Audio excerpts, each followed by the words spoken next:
السلام عليكم ورحمة الله وبركاته. اللهم صل وسلم وبارك عليك يا حبيبي يا شفيعي يا رسول الله.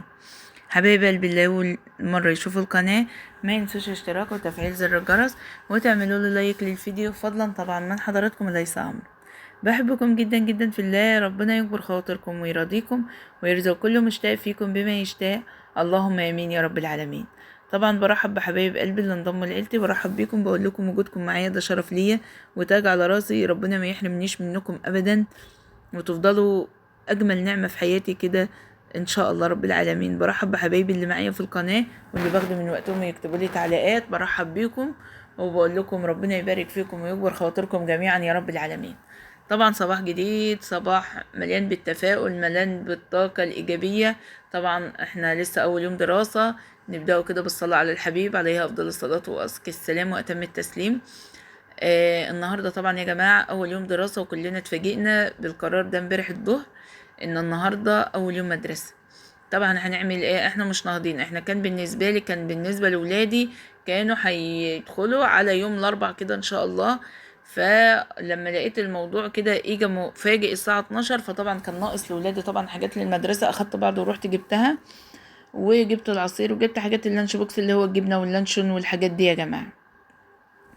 طبعا علشان يبدأ معاك يوم الدراسة بدري، وعلشان طبعا الولاد ما شاء الله كلهم فترة صباحية. ما في يعني الاتنين اتنين فترة صباحية وبنتي ملك فترة مسائية. فطبعا الفترة الصباحية ديت يعني بيدخل وراها فترة تانية أذان الظهر، فبيطلعوا من البيت أصلا على 6:10. فانت علشان تنهضي ان انت تعملي بدري، انا بظبط منبهي على الساعة 4:30 يا جماعة، على ما بنصلي قيام الليل واقرأ الورد بتاعي من القرآن وابدا طبعا بملى الكولمن في الاول، بغسله وعقمه كده واملاه واحط فيه التلج على لما التلج يسقع الميه، علشان الولاد لما يجوا يتوكلوا على الله يمشوا تكون الميه سقعت فايه. فيملوا الزمزميات بتاعتهم او ازايز الميه بتاعتهم، لان انا ما بحطش الازايز بتاعتهم في التلاجة.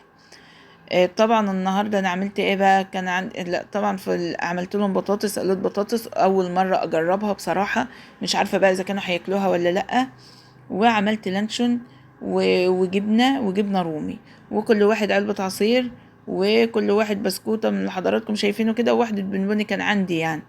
قلت ايه وادي كده اللي هو الزمزميات دي يا جماعه، انا حبيت ان انا اجيب ديت كبيره شويه. عمليه، لقيتها ما بتقلبش ميه، يعني لو اتحطت في الشنطه ما تقلبش ميه. طبعا بالنسبه لللانش بوكس يعني نصيحه لكل الامهات، بلاش حكايه البانيه والبرجر والكفته. يا حبيبه قلبي، ما اقولك، انا بقولك ما تعمليش، مش بقولك ما تعمليش قصدي، انا بقولك اعملي، بس اعملي في البيت، يعني احنا نكتفي. لان اصلا المقتدر النهارده يا دوبك بيقضي التزامات عياله بالعافيه، فما بالك بقى باللي دخله متوسط او اللي دخله ضعيف. فاحنا دايما ان انت نراعي الناس، يعني نراعي الناس آه ارتضاء لرب العالمين، مش علشان ايه؟ اصل هو طفل، انت لو كنت هتعملي للكل ماشي، فمش هتعملي، فهو يعني الحاجات ديت البانيه الكفته البرجر الستريبس السندوتشات دي كلها ياكلوها في البيت، عندك الاكل ده ياكلوه في البيت. اما بالنسبه للمدرسه فتكتفي على اللانشون والجبنه والحاجات دي. وانت بتعملي اكل عيالك زودي السندوتشات ربطا، زميل له ولا حاجه ما يكونش اخد عنده ظرف طارئ، ما يكونش صحى متاخر كده ما يكونش اخد، فلازم تعملي حساب دايما تبقى حاطه لاولادك سندوتشات بزياده. وحتى يعني لو ربنا قدرك حتى والمصروف فاديهولهم بزياده، لان زي ما قلت لحضراتكم ما انتوش عارفين الظروف. طبعا ده كده كانت اول بنت الكبيره كانت خلاص، يعني لان هي فتره صباحيه، ومن بعدها اخوها هيروح، بس اخوها يعني يوم دراسي كامل، مش لا فترة مسائية ولا فترة صباحية، بيدخل 8:15 الطابور، فهو يوم دراسي كامل. اما بنتي فوراها فترة تانية، حتى هي احنا لسه بنتكلم في الموضوع ده، بتقول يا ماما في فرق ما بين الدروس وما بين المدرسة ساعة وتلت، فلسه بقى هنشوف ان كنا هنأجر أوضة في فولاد صقر وكده، او هندخلها مع زميلتها لها زميلتها ساكنة، وكانوا عرض علينا برضو ان هي تقعد معاهم، تقعد مع بنتهم، يعني لان هي اختها اصلا مش هنقول زمايل بقى. فهنشوف يمكن نأجر لها بسبب الدروس ده بصراحة، يعني بسبب مواعيد الدروس، عشان ما تقعدش بره، يعني ما تقعدش خارج المدرسة. طبعا كده ابني بقى توكل على الله لما اتأخر في توصيل اخته ورجع وصل ولاد اخوه برضو كانوا فترة صباحية، فاجى اتأخر فقال لا، فهو اصلا كان ما حضرش احمد، ومشى بقى وراه. قال لا، لما راح اطمن عليه اشوفه هيركب مع مين وكده. لعند ما يجي مثلا على الساعة 10:30 11 هياخد بعضه ويروح برضه يطمن عليه، يشوفه استلم الكتب بتاعته، يشوفه قاعد ازاي، يشوف فصله. طبعا كان الوقت في الوقت ده يا جماعة الساعة 7:05. زي ما حضراتكم شايفين بقى الأسفلت بيبقى مليان أولياء الأمور واخدين ولادهم على المكان رايحين يودوهم، واللي ماشي مستنى عربية. وبالذات أول يوم ده بيبقى الأهالي كلهم، أنا عيالي وهم في الابتدائي، يوم يعتبر اول اسبوع اول يوم انا بروح معاهم بوديهم بصراحه. يعني ما كنتش بعتمد ابدا ان اي حد يوديهم، ما كنتش ارتاح لما اشوفهم ويتظبطوا كده ويقعدوا. طبعا كده ملك بقى اجت على الساعه 10 كده ولبست. ايه رايكم بقى في شنطتهم يا جماعه؟ في شنطهم ما شاء الله، والزمزميه بتاعتها دي والله انا جايبه لها زي اخواتها، بس طلبت امبارح فجبتها لها.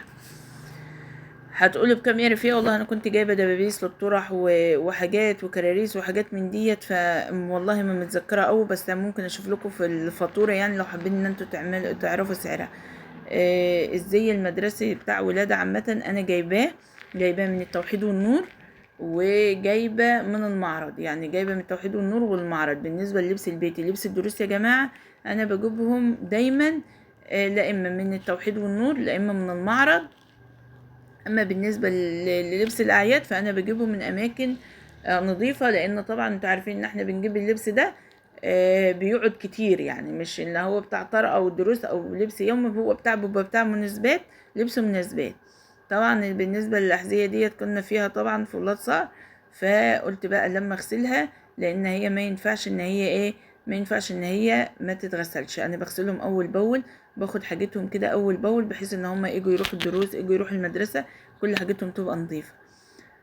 طبعا جبت فراخ، جبت كتاكيت يا جماعه. اللي عايز يبدا معايا دوره كتاكيت بيضه ودوره بط مولر اللي هو البغال، يبدا السعر كويس. سعر الكتكوت انا جايباه 29 ابيض، البلدي 13، الرز برابر مش ديوك، يعني لو انت عايزاهم للبيض 17، السمان فرخ السمان عمره 15 يوم اللهم صل على محمد ب14 جنيه. البط المولر طالع من البيضة ب49 جنيه يا جماعة. طبعا بالنسبة لغدانا النهاردة هيبقى غدا بسيط، اللهم صل على محمد. زي ما حضراتكم شايفين كده سلطة وبصل، وعاملة كشري. يعني أنا عاملة كشري النهاردة يا جماعة، وعاملة بتنجان، واللهم صل على محمد وعلى آل محمد، وبيض مسلوق بس أنا محمراه ربطا يعني ولادي ياكلوه، بطاطس مسلوقة، وكشري من اللي هو الكشري الأصفر بتاعنا ده يا جماعة. طبعا ده بالنسبة كده لأول يوم دراسة. يا رب يجعلها سنة سعيدة على أولادنا جميعا، يا رب يرزق كل ولي أمر برزق عياله ويعينه، اللهم آمين يا رب العالمين. طبعا استودعكم الله الذي لا تضيع ودائعه، والسلام عليكم ورحمة الله تعالى وبركاته.